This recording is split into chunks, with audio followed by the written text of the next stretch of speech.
Muito obrigado, professor Pedro Rossi. E agora a última consideração final da doutora Maria Lúcia Fatorelli, suas considerações. Muito grata, deputado Léo de Brito, por essa oportunidade. Grata aos deputados Adelmo, Leão, Angelim e Vicente Cândido pelas questões colocadas. Bom, acho que ficou claro aqui, né, de todas essas exposições, o que essa PEC vai provocar. Ela vai provocar uma redução drástica nos investimentos e nos gastos públicos. Vai sobrar dinheiro. E pelo que está na PEC, tudo isso, e mais, tudo que o país vier a crescer, com todo o potencial que o Brasil tem, só pode ser destinado para a dívida pública e para aquelas outras lá que ela deixa de fora, entre as quais as empresas estatais não dependentes. Quais são as empresas estatais não dependentes?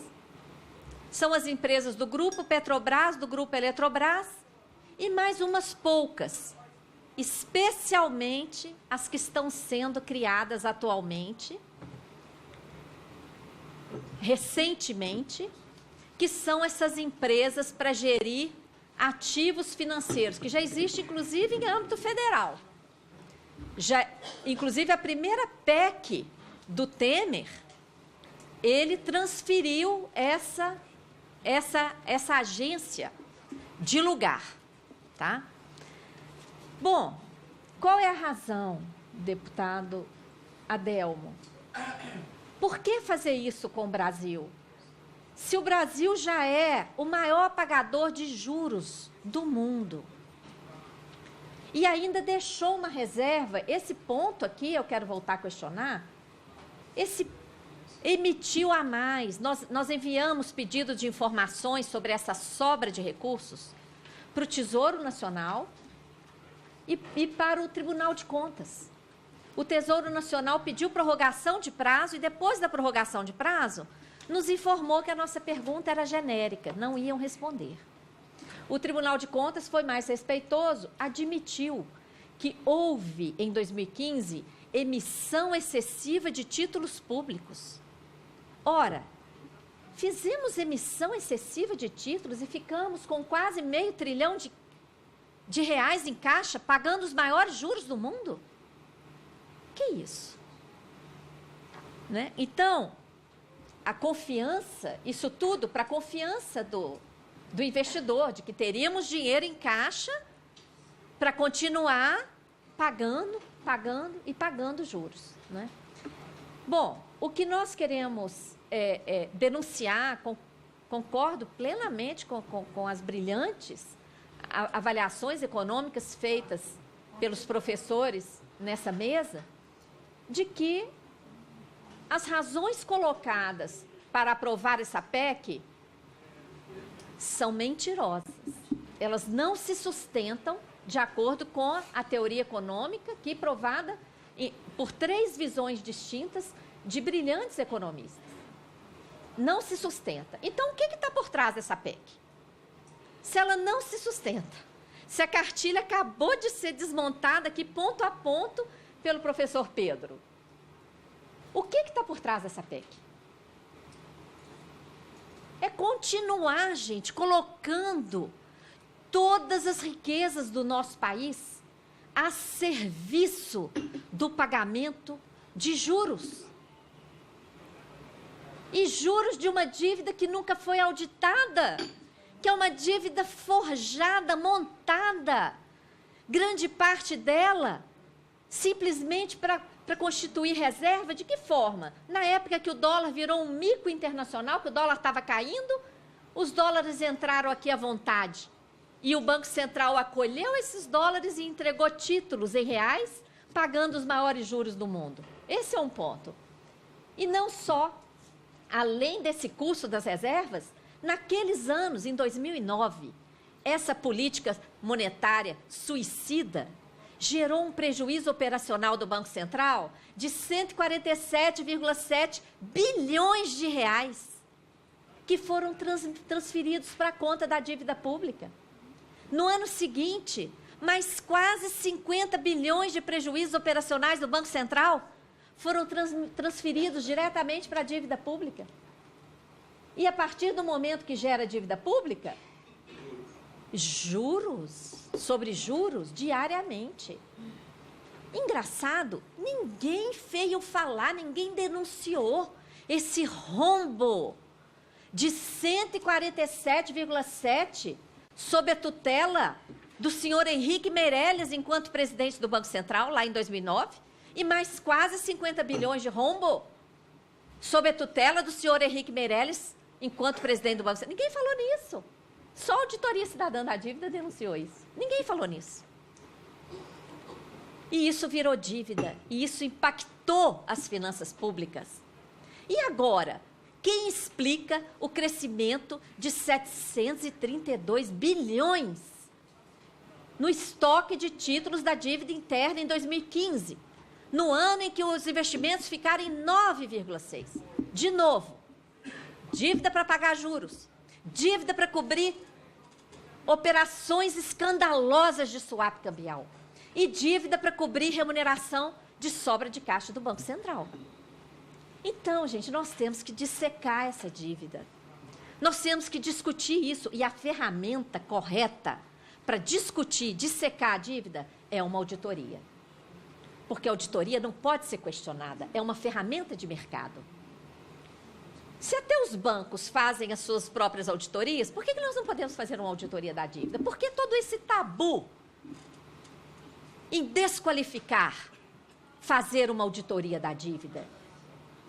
E colocar isso abertamente para a população que paga a conta.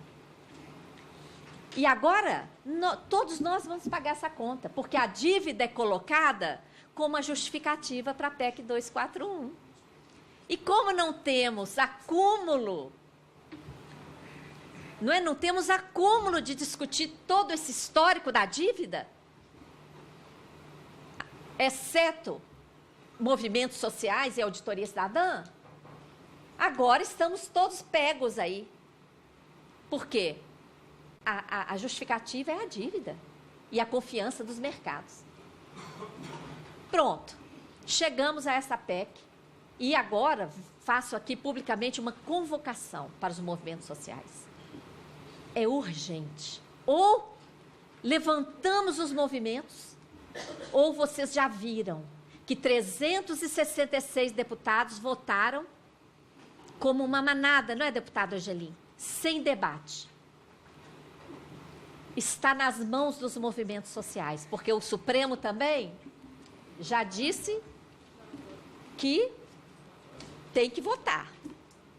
Então, está nas mãos dos movimentos sociais. Em relação às estatais não dependentes, que o deputado Adelmo pediu para explicar. Fazem uma situação parecer extremamente complicada, extremamente sofisticada, para afastar as pessoas. Então, é um debate que realmente não é fácil de fazer, mas não é impossível. Veja bem, alguém acredita? Imagina que todos nós, se nós temos uma montanha de carne podre aqui, imagina que uma montanha de carne podre.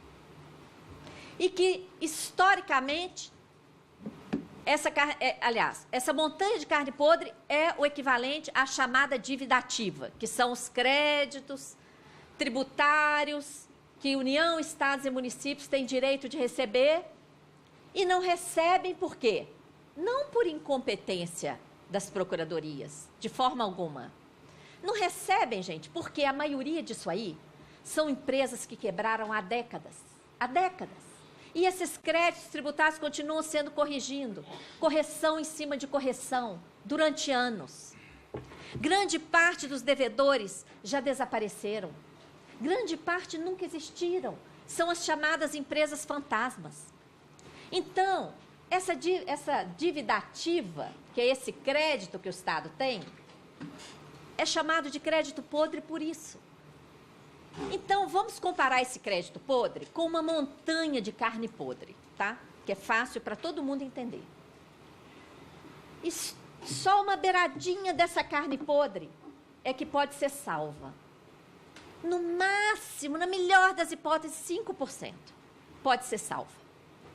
Alguém aqui, em sã consciência, acredita que você vai conseguir vender para alguém do setor privado essa montanha de carne podre que você pode salvar no máximo 5%?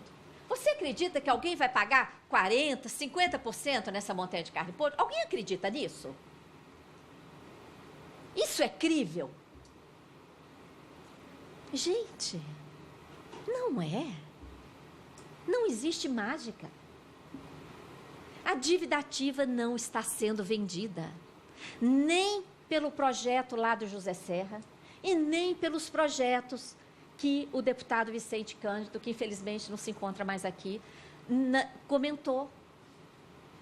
A dívida ativa não está sendo vendida, gente.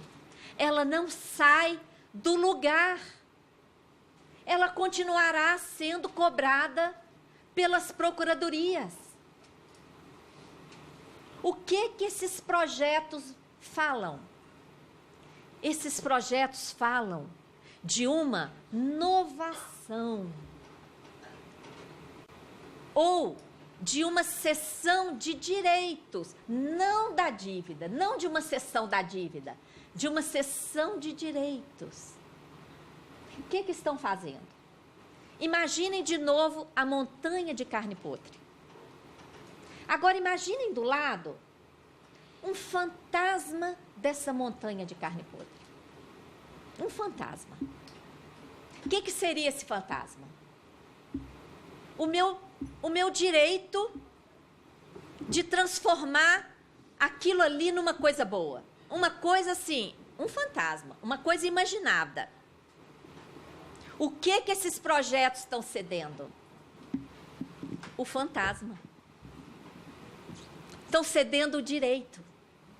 E o Estado está dando garantia desse direito para quem o compra, independentemente de arrecadar ou não a dívida ativa. Deu para entender? Quer dizer, a carne podre vai continuar ali. Independentemente de eu salvar ou não a carne podre, eu, Estado, vou estar dando garantia para aquele direito ali do lado, para o fantasma. É o chamado no jargão de mercado, o derivativo. A dívida ativa vai continuar onde ela sempre esteve, sendo arrecadada ou não pelas procuradorias. E vão criar um derivativo. A novação de que o projeto, que o deputado Vicente mencionou, ou a cessão do direito que o projeto do Serra menciona, é um derivativo. É um direito derivado daquele ativo. E esse derivativo aqui, o Estado vai estar dando garantia para esse derivativo, independentemente daquele ativo ser arrecadado ou não. Olha, é uma figura que aprofunda a financeirização no nosso país. Porque o próprio projeto aqui menciona que pode haver substituições sucessivas de quem compra esse derivativo aqui. E vocês todos sabem que quando é emitido um derivativo, vem logo os seguros, as empresas que seguram os derivativos. Isso vai aprofundar a financeirização aqui no Brasil, vai ser uma farra para o mercado financeiro, é o único que vai ganhar com isso. E o que nós estamos criticando na PEC 241? Que o deputado mencionou que não entendeu a relação que nós estamos fazendo entre a 241 e esses projetos que visam legalizar esse esquema de cessão de direitos de créditos de dívida ativa. Qual é a relação? A PEC 241, bem escondidinho lá na modificação que ela faz do artigo 102, no inciso 5º, parágrafo 6º, inciso 4, o que ela faz? Ela coloca lá que está fora do congelamento a entrega de recursos para aumento de capital de empresas estatais não dependentes. E por que essas empresas estatais não dependentes que emitem debêntures precisam de dinheiro para o aumento de capital? Eu vou dar um exemplo concreto. Em Belo Horizonte, a Câmara de Vereadores aprovou a criação de uma empresa estatal não dependente para emitir debêntures chamada PBH Ativos S.A. A Câmara aprovou a criação de uma empresa com capital de apenas R$100 mil. Poucos dias depois, o prefeito baixou um decreto passando o capital dela para R$500 mil. E pouco tempo depois, ela começou a emitir debêntures por milhões. Ela emitiu debêntures da ordem de milhões, centenas de milhões de reais. Está vendo por que ela precisa de dinheiro para aumento de capital? Quem vai cobrir esse rombo? Então, nós estamos diante de um escândalo sem tamanho. Porque depois das avaliações econômicas feitas aqui, que desmontam, sob o ponto de vista econômico, todas as justificativas para colocar no texto constitucional esse congelamento absurdo, nós vemos a destinação de recursos sem teto, sem limite, para aumento de capital de empresas estatais não dependentes, que estão aí emitindo esses papéis, que estão sendo vendidos com desconto brutal por causa dessa confusão de que o que estaria sendo vendido seria a dívida podre, pagando juros. A PBH Ativos S.A. paga juros de IPCA mais 11%. O IPCA passou de 12% ano passado. Isso dá 13%, 23%, gente. Isso é totalmente insustentável, é uma aberração. Então, sob o ponto de vista econômico, os professores deram um show aqui hoje nessa comissão, mostraram que essa PEC não tem justificativa, ela não se sustenta. E o que está por trás dela? Tudo que será sonegado dos direitos sociais nesse país e da estrutura de Estado que nós merecemos ter e não teremos porque ela impede, será destinado para pagamento de uma dívida ilegal, ilegítima, com indícios graves de fraude comprovados por comissões deste Congresso Nacional, que nunca foram levadas adiante as investigações. E para essas empresas estatais não dependentes. Eu estou aberta a aprofundar esse debate, o tempo aqui não dá. Estou à disposição do deputado Vicente Cândido para mostrar para ele tudo que nós já conseguimos ver, tudo que nós já conseguimos levantar, para prosseguir nesse debate. Porque eu acredito que ele está coberto de boas intenções, mas o que nós estamos enxergando na prática é algo gravíssimo, fraudulento, que não pode passar. Muito grata. Muito obrigado à doutora Maria Lúcia Fattorelli. E quero fazer um agradecimento, dizer